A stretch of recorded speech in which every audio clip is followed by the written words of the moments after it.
एक ही धारणा, एक ही तथ्य कि मैं अपने जीवन में गुरु को अपने शरीर में आत्मसात कर सकूं, जीवन में नहीं अपने प्राणों में आत्मसात कर सकूं, प्राणों में नहीं मेरे रोम रोम में, रग रग में, देशे देशे में गुरु स्थापित हो सके। एक पुरुष ऐसा नहीं कर सकता। वो कहता है मेरे पास सैकड़ों झंझटें हैं, मेरे पास सैकड़ों समस्याएं हैं, मैं गुरु को चाहता हूं, मैं ईश्वर को चाहता जरूर हूं, मैं ईश्वर से प्राप्त होना चाहता हूं, मैं ईश्वर को अपने आप में समेट लेने की क्रिया करना चाहता हूं, मगर दूसरे भी तो सैकड़ों समस्या है।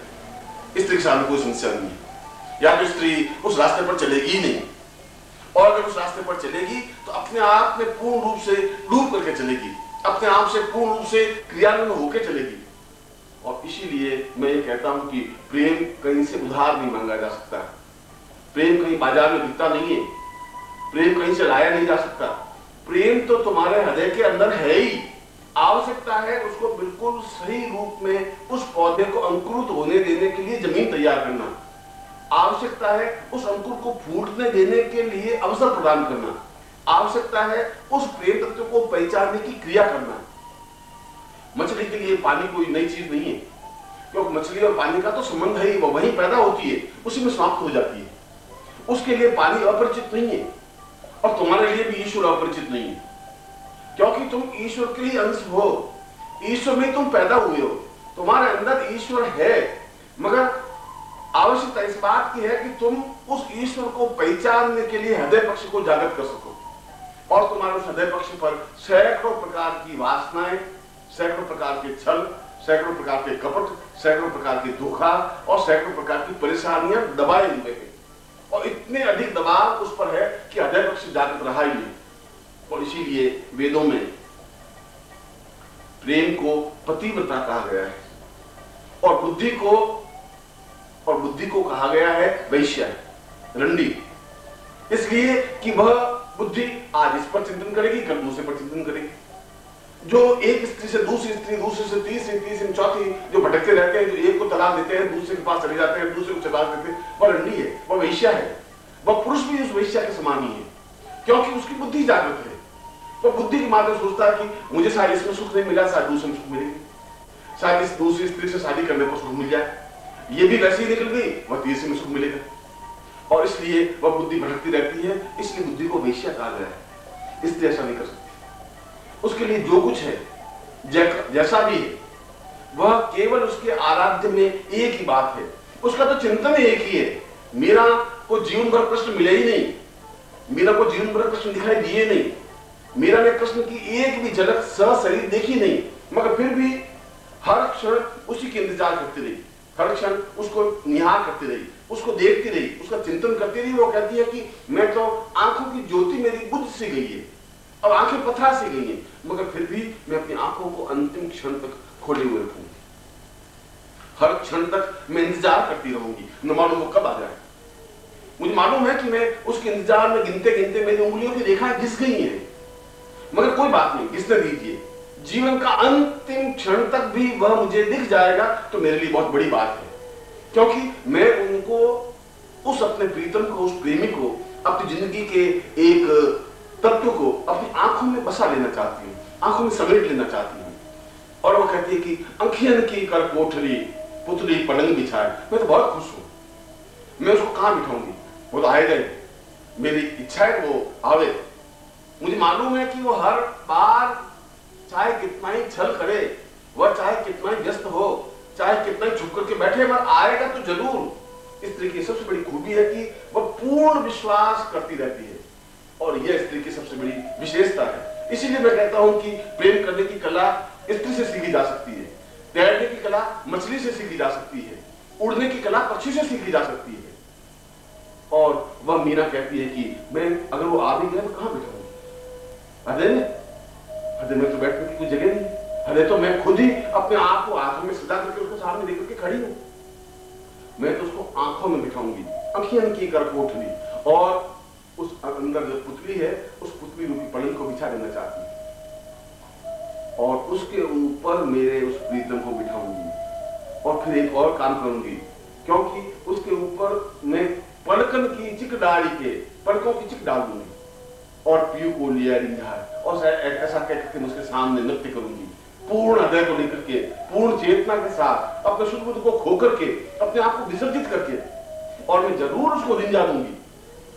उस मीरा का प्रथम भाव और उस मीरा का अंतिम भाव यही है कि मुझे उसको ही रिंझाना है, क्योंकि मेरे जीवन का पहला अंतिम अध्याय कृष्ण है, प्रीतम है, प्यार है, प्रेम है। मैं जीवन के प्रारंभ में उस प्रेम की परिभाषा का आवाज सीखी हूं, तो मैं अंतिम क्षण तक भी प्रेम की परिभाषा ही सीखना चाहती हूँ। मैं यही देखना चाहती हूँ कि वह प्रीतम मुझे मिले। और वह विरहिणी कहती है, वह उसकी इंतजार करती करती, वह उस प्रीतम की इंतजार करती करती पूरे प्रेम के अंतिम क्षण तक उसको देखती रहती है, सोचती रहती है। 24 घंटे एक ही बात उसके मन में आती है, मेरा जीवन तो क्या है, जिंदगी कट गई ऐसी, उसका आना और चले जाना का इंतजार करते ही करते ही करते ही, उसका इंतजार करते ही करते पूरी जिंदगी बीत गई। मुझे इस बात का कोई अफसोस नहीं है, मुझे इस बात का कोई गम नहीं है। इस बात का है कि वो आए, और अगर मृत्यु भी हो जाए तो कागा चुन चुन खाइयो, सबत न खाइयो मांस। हे कागा, अगर मैं मर भी जाऊं और प्राण निकल जाए और यह शरीर जंगल में पड़ जाए, गिर जाए, तो कागा एक कौवा एक काम करना, तो चुन चुन के मेरे पूरे मांस को खा लेना। कागा चुन चुन खाइयो, और चुन चुन खाइयो मांस, दो अंखियन मत खाइयो, पिया मिलन की आस।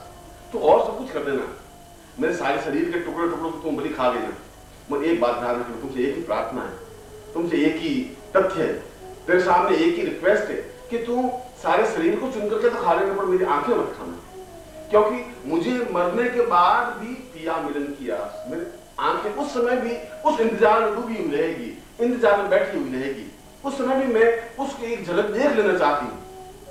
इससे ज्यादा समर्पण और कहीं कुछ नहीं है, न वेदों में, न शास्त्रों में, न पुराणों में, न धार्मिक कार्यों में, और न पुरुष में। क्योंकि वह मृत्यु के बाद भी उससे ये प्रार्थना करती है, उस कौवे से प्रार्थना करती है, उस चील से प्रार्थना करती है, उन पक्षियों से प्रार्थना करती है कि हो सकता है कि मैं उसके इंतजार करते करते मेरी पूरी उम्र बीत जाए, हो सकता है इंतजार करते करते मेरी मृत्यु भी हो जाए।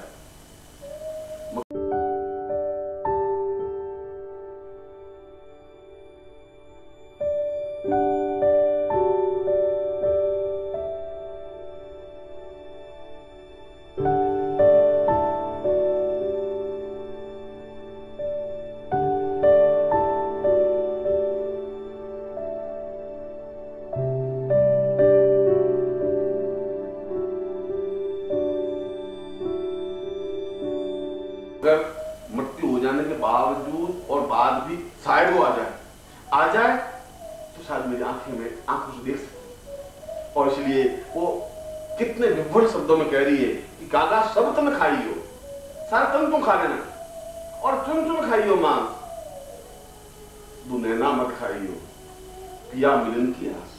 मुझे उनकी आस है। यह विभ्रता, यह वेदना अगर भक्त में है, यह इतनी बेचैनी उसमें है, अगर इतनी तड़प उसमें है, तो निश्चय ही वह उस ईश्वर के साक्षात दर्शन कर सकता है, निश्चय ही वह ईश्वर को प्राप्त कर सकता है, निश्चय ही वह ईश्वर में समर्पित हो सकता है, निश्चय ही अपने आप को पूर्ण रूप से उस ईश्वर में लीन कर सकता है। क्योंकि उसकी तो एक ही बात है कि इस संसार में अगर मैं हूं तो मेरे सामने मेरा प्रीतम है, मेरा प्यार है, मेरी जिंदगी है, मेरा धड़कन है।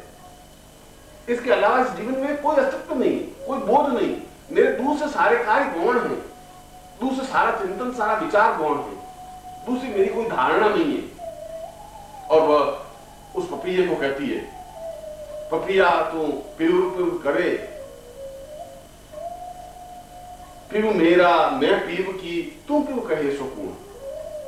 पपिया, और कितना दो टूक स्पष्ट कहती है कि वह पीऊ जो है वह तो मेरा है। पपिया चौंच कटाए दूं, मैं तेरी चौंच कटा दूंगी अब, और ऊपर डालूं लूण, चौंच कटाऊंगी नहीं, ऊपर लूण भी डाल दूंगी, नमक भी डाल दूंगी, जिससे कि तू मुंह खोल नहीं सके।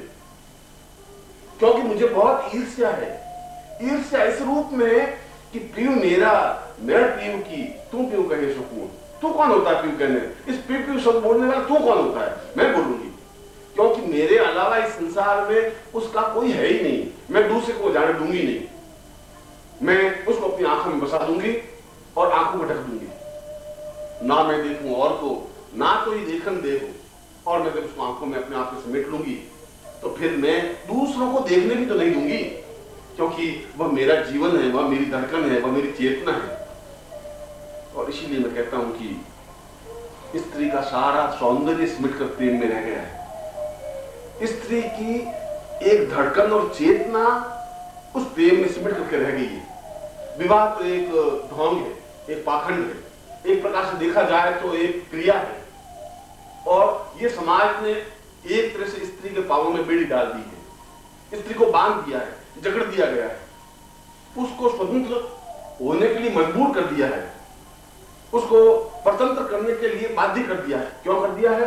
कि पुरुष खुद परतंत्र है, पुरुष पर बुद्धि हावी है, पुरुष उस रूप में प्रेम कर नहीं सकता, पुरुष उस रूप में अपने हृदय को व्यक्त नहीं कर सकता, पुरुष उस रूप में अपने हृदय को समर्पित नहीं कर सकता, और वह नहीं कर सकता तो वह नहीं चाहता है कि स्त्री भी उस रूप तक पहुंच सके, उसके आगे बढ़ सके।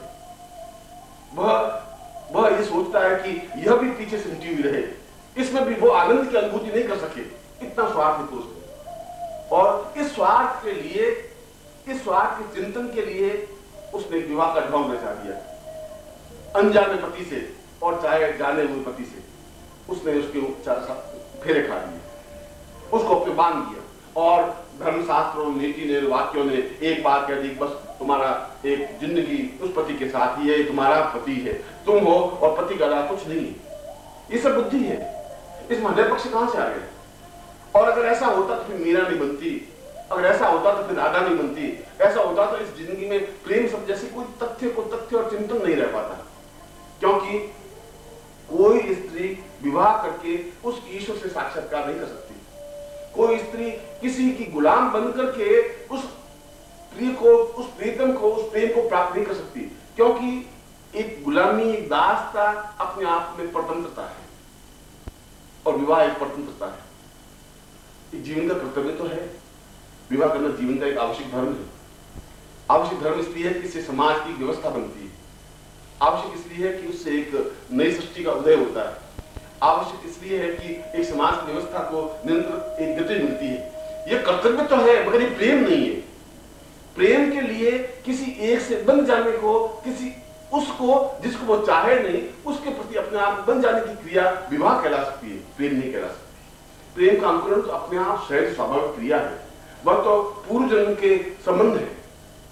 और मीरा कहती है कि तेरो मेरो पूर्व जन्म को संबंध मेरे चानू।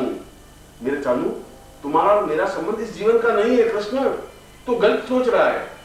पुराने जीवन का तेरा मेरा संबंध है, इसलिए मुझे शादी भली कहीं हो गई हो, मेरे शरीर को किसी के साथ भली गिरवी रख दिया हो, मुझे शायद किसी के साथ बांध दिया गया हो, मगर मुझे तो ये पता ही नहीं चलता कि मैं इसके साथ फेरे खाए।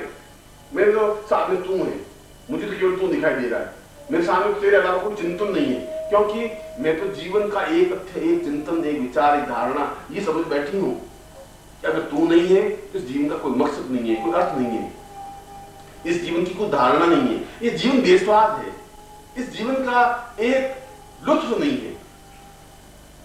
और इसीलिए मैं ये कहता हूं कि अगर तुम्हारे जीवन में प्रेम नहीं है, अगर तुम प्रेम को वास्तव समझ बैठे हो, तो मैं सोचता हूं कि तुम्हारी साधना व्यर्थ है। अगर तुम प्रेम को एक ऊंची मनोवृत्ति समझ बैठे हो, तो मैं सोचता हूं तुमसे घटिया इंसान कुछ नहीं हो सकता। अगर तुम्हें प्रेम करने की कला नहीं आई, तो तुम्हारा जीवन एक सूखे हुए रेगिस्तान से बढ़कर के कुछ नहीं है, उसमें कोई छायादार पेड़ नहीं है, तुम्हारे जीवन में कोई सुकून नहीं है, तुम्हारे जीवन में कोई सुख नहीं है, तुम्हारे जीवन में आनंद की उपलब्धि हो ही नहीं सकती, तुम्हारा हृदय पक्ष जागृत हो ही नहीं सकता, तुम अपने जीवन में उस इष्ट के साक्षात्कार कर ही नहीं सकते, ईश्वर को देख नहीं सकते, अपने गुरु से पूर्ण तादात्म्य स्थापित कर नहीं सकते। और इसलिए नहीं कर सकते कि तुम इस बात का गणित करने बैठोगे। वह तो ठीक है कि जिस प्रकार से तुमने एक स्त्री के साथ शादी कर दी, उसको बांध दिया, अब न वो स्वतंत्र